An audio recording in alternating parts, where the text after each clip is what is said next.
Hello hi అండి.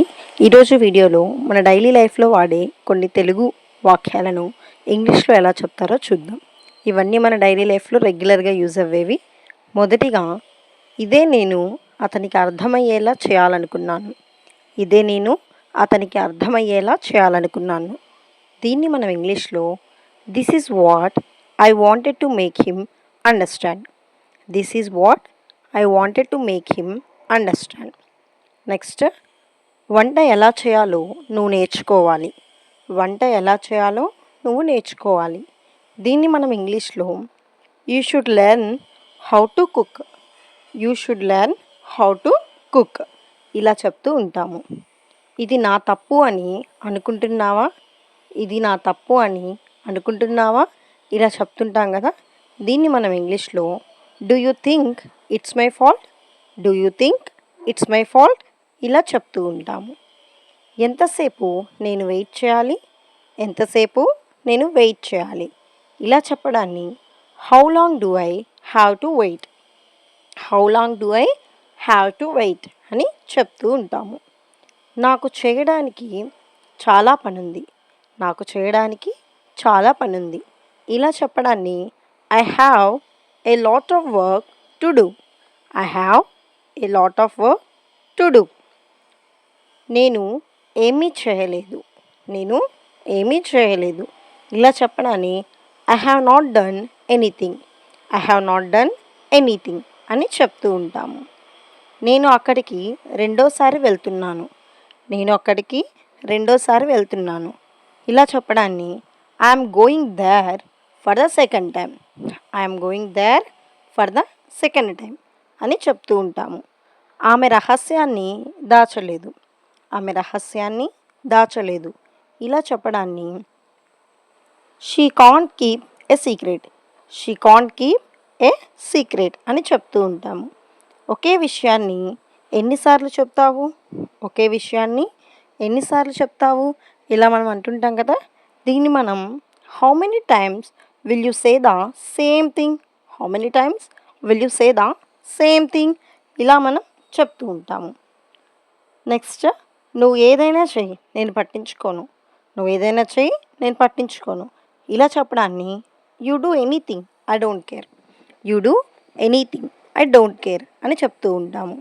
ఇది నువ్వు ముందే ఆలోచించాల్సింది. ఇది నువ్వు ముందే ఆలోచించాల్సింది ఇలా చెప్పడాన్ని you should have thought of this before. ముందే అన్నాం కదండి, సో ఇక్కడ మనం బిఫోర్ యాడ్ చేస్తాం. You should have thought of this before అని చెప్తూ ఉంటాము. అక్కడికి చేరుకోగానే నాకు మెసేజ్ చెయ్యి. అక్కడికి చేరుకోగానే నాకు మెసేజ్ చెయ్యి. Message me after reaching there. Message me after reaching there. Okay అండి. అక్కడికి చేరుకోగానే నాకు కాల్ చెయ్యి. అక్కడికి చేరుకోగానే నాకు కాల్ చెయ్యి. దీన్ని ఇంగ్లీష్లో ఎలా చెప్తామో మీరు నాకు కామెంట్ చేసి చెప్పండి. నెక్స్ట్ అండి, నేను బయటకు వెళ్తున్నాను, నీకు ఏమైనా కావాలా? నేను బయటకు వెళ్తున్నాను, నీకేమైనా కావాలా అని అడుగుతుంటాం కదా. దీన్ని మనం I'm going out, do you need anything. Do you need anything ఇలా అంటుంటాం. లేదంటే I'm going out, do you want anything. Do you want anything ఇలా మనం అడుగుతుంటాము. నేను రేపు వస్తాను, ఇప్పుడు నాకు టైం లేదు. నేను రేపు వస్తాను, ఇప్పుడు నాకు టైం లేదు ఇలా చెప్పడాన్ని I will come tomorrow, I don't have time now. I will come tomorrow, I don't have time now ఇలా మనం చెప్తూ ఉంటాము. నేను ఒక సంవత్సరం వేచి ఉండాల్సి ఉంది. నేను ఒక సంవత్సరం వేచి ఉండాల్సి వచ్చింది ఇలా చెప్తుంటాం కదా. నేను 1 year వెయిట్ చేయాల్సి వచ్చింది అని. దీన్ని మనం ఇంగ్లీష్లో I had to wait for 1 year. I had to wait for 1 year ఇలా చెప్తూ ఉంటాము. నెక్స్ట్ అని, నేను వచ్చే వరకు స్కూల్లో ఉండు. నేను వచ్చే వరకు స్కూల్లో ఉండు ఇలా చెప్పడాన్ని stay at school until I come. Stay at school until I come అని మనం చెప్తూ ఉంటాము. అక్కడ ఆగు, ఆమె వస్తుంది. అక్కడే ఆగు, ఆమె వస్తుంది ఇలా చెప్పడాన్ని stay right there, she will come. Stay right there, she will come అని చెప్తూ ఉంటాము. నేను వచ్చే వరకు నువ్వు బయటకి వెళ్ళకూడదు. నేను వచ్చే వరకు నువ్వు బయటకి వెళ్ళకూడదు ఇలా చెప్పడాన్ని you must not go out until I come. Until అంటే నేను వచ్చే వరకు అని మీనింగ్ వస్తుందండి. లేదా టిల్ అని కూడా చెప్పొచ్చు. You must not go out till I come, till I come ఇలా చెప్తూ ఉంటాము. ఆమెకు డబ్బు ఉన్నంత మాత్రాన ఆమె సంతోషంగా ఉన్నట్లు కాదు. ఆమెకు డబ్బు ఉన్నంత మాత్రాన ఆమె సంతోషంగా ఉన్నట్లు కాదు. ఇలా చెప్పడాన్ని just because she's rich doesn't mean she's happy. Just because she's rich doesn't mean she's happy ఇలా మనం చెప్తూ ఉంటాము.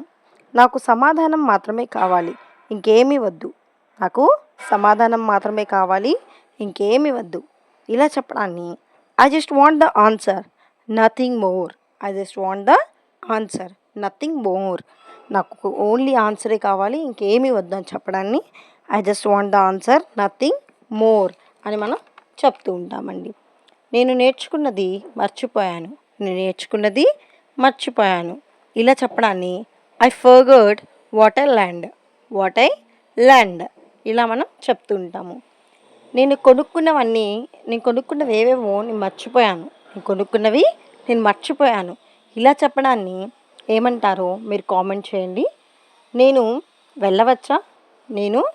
వెళ్ళవచ్చా ఇలా చెప్పడాన్ని కెన్ ఐ గో అంటాం, కెన్ ఐ గో. నన్ను సినిమా చూడనివ్వండి ఇలా చెప్పడాన్ని లెట్ మీ వాచ్ మూవీ లేదంటే లెట్ మీ వాచ్ సినిమా. నేను అక్కడ డాన్స్ చేయాల్సి వచ్చింది. I had to dance there అని చెప్తూ ఉంటాము. ఆమె డ్రైవింగ్ చేస్తుందా ఇలా చెప్పడాన్ని ఈజ్ షీ డ్రైవింగ్ అని చెప్తూ ఉంటాము. బస్సు ఎక్కండి ఇలా చెప్పడాన్ని గెట్ ఆన్ ద బస్ ఇలా చెప్తాము. సో బస్సు దిగడం కూడా చూద్దామండి. బస్సు దిగండి అని చెప్పడాన్ని get off the bus O F వస్తుంది, ఒకసారి గమనించాలి. నేను నీ ఫ్రెండ్ని కాదా అని చెప్పడాన్ని am I not your friend అని చెప్తూ ఉంటాము. ఆమె అతని కోసం వండుతుంది ఇలా చెప్పడాన్ని షీ కుక్స్ ఫర్ హిమ్ అతని కోసం అని వస్తుంది ఇక్కడ. ఒక్క క్షణం సైలెంట్గా ఉండు అని చెప్పడాన్ని be silent for a moment అని చెప్తుంటాము. ఎందుకు కాదు ఇలా అడుగుతుంటాం కదా, దీన్ని మనం వై నాట్ అంటే ఎందుకు కాదు అని మీనింగ్ వస్తుంది. నెక్స్ట్ అండి, అతను లెక్క చేయడు అని చెప్తుంటాం కదా, దీన్ని మనం హీ డజంట్ కేర్ అని చెప్తుంటాము. నాకు గుర్తులేదు, ఇది మనం కామన్గా చెప్తుంటాం కదండి, నాకు గుర్తులేదు. దీన్ని మనం ఐ డోంట్ రిమెంబర్ అని చెప్తూ ఉంటాము. ఇది న్యాయంగా అనిపిస్తుంది ఇలా చెప్తుంటాం కదా, ఇలా చెప్పడాన్ని it seems to be fair అని చెప్తుంటాము. ఈరోజు మీకు ఎలా అనిపిస్తుంది? ఎవరైనా హెల్త్ బాగాలేని వాళ్ళ దగ్గరికి వెళ్ళి అడుగుతాం కదా, ఈరోజు మీకు ఎలా ఉందండి అని చెప్పి. అలాంటప్పుడు how do you feel today అని మనం అడగవచ్చు. మీ ఆరోగ్యం ఎలా ఉంది ఇలా అడగటాన్ని హౌ ఈజ్ యువర్ హెల్త్ అని అడుగుతూ ఉంటాము. నువ్వు నన్ను ప్రేమిస్తున్నావా ఇలా అడగడాన్ని డూ యూ లవ్ మీ అని చెప్తూ ఉంటాము. ఆమె చాలా అందంగా ఉంది ఇలా చెప్పడాన్ని షీ ఈజ్ వెరీ ప్రెట్టి అని చెప్తూ ఉంటాము.